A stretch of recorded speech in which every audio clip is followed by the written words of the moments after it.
Hi, I'm Jaoude, the CEO of Made in Lebanon. I'm an American-based company. We have an office here in Lebanon and in the US.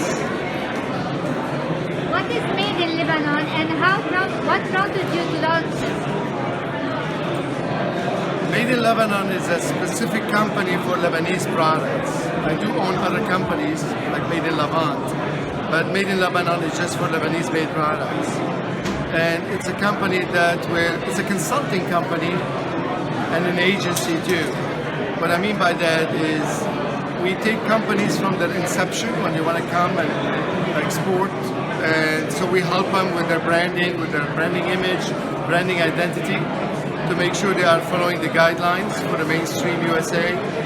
And then of course we can handle the brand in US for them and make sure it's being distributed in the right locations, managed well,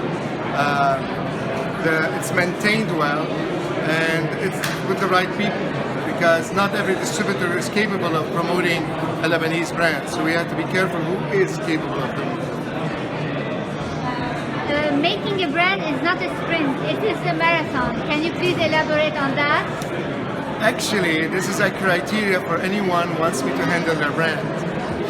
Many Lebanese think, if you land in USA, you're going to start making $1 million the next week, which is not true. Like Lebanese people think it's the land of opportunity. Everybody else in the world thinks the same about the US.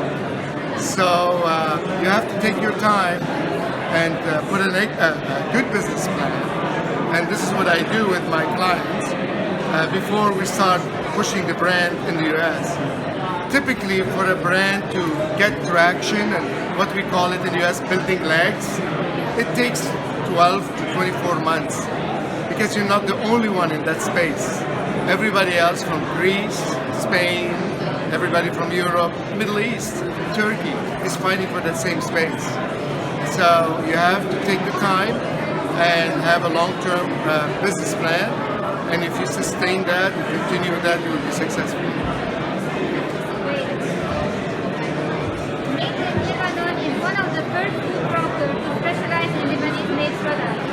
What are the distinctive qualities of Lebanese products, and how are you able to compete in an international scale? Well, I always preach to all my clients, make sure your product is indigenous or something indigenous in it, because you want to look at the customer, what they want. You want to do a market study about the customer and know your customer. And if you don't know your customer, you're not going to be successful. So I tell them what will separate you from the Greek olive oil, Spanish olive oil. You need to find something distinctive about your brand and the origin to do so, which I'm doing now with the wine business. I'm focusing on indigenous varietals from Lebanon, the Obeidi, Marwa, and the Mixensi. And I've been saying this for 4 or 5 years, and when I first started saying this, everybody was laughing. It's like, what are you talking about? And now everybody is talking about indigenous. So you need to separate yourself from the competition. Okay, great. And what policies and procedure you would like to see implemented by the Lebanese government to endorse exports? I love this question, by the way. Standardization. Lebanon does not have standards for food manufacturing. Standardization will build trust and reduce low ingredients from the market, and actually help manufacturers to grow their margins. Because now when you eliminate companies that they have no business being in the food business, then you can make more profit with your product. So, and the world needs to know that we have a system in place, and they don't. Now, a lot of companies in Lebanon, they're adopting the ISO standards. But ISO today is like having a high school diploma and trying to get a job with corporate America. It's not going to work. You need to elevate, do better than just ISO, and you have to do the proper marketing behind the product to tell the world that we have the qualifications and you can trust our products and buy it from us. Today, the US government is implementing something called FSMA, Food Safety Modernization Act. And with my experience now They are looking at even raising the bar with COVID. Now, a lot of infection control products are not accepted. They need to be EPA approved, not just FDA approved, because they want to make sure that whoever is doing the product knows what he's doing. So now we have FISMA and raising the bar soon, and we're still here, and we want to export. So there's a big gap. That's something I preach all the time.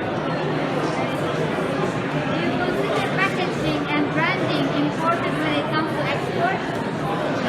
It is the most important thing. You need to brand Lebanon. I'll give you an example. The wine program that I'm launching, or already launched, we are promoting Lebanon, wine from Lebanon.